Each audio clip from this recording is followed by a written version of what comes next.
Hello, welcome to Simple Answers. I'm your host Jason.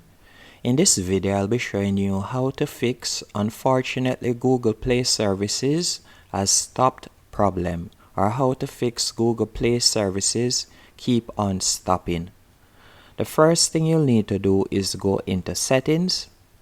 From here, you're going to scroll down and you're going to select apps.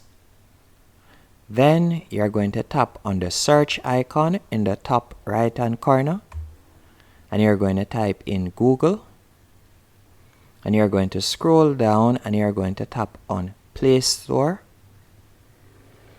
Once you have selected Play Store, you're going to scroll down and you're going to select Storage. Then you're going to tap on Clear Data in the bottom left hand corner and you'll tap on OK.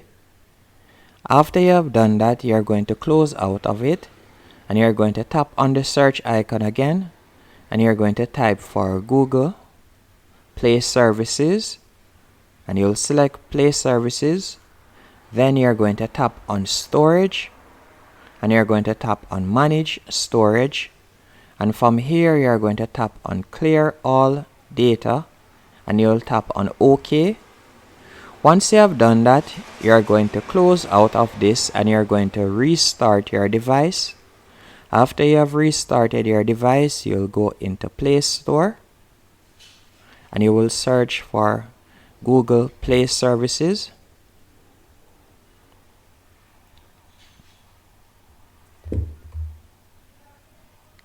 And once you have searched for the app, you will tap on it and you will realize that some of the time it does need updating. Hope you found this video helpful and informative. If you did, be sure to hit the like button and subscribe, and thank you for watching.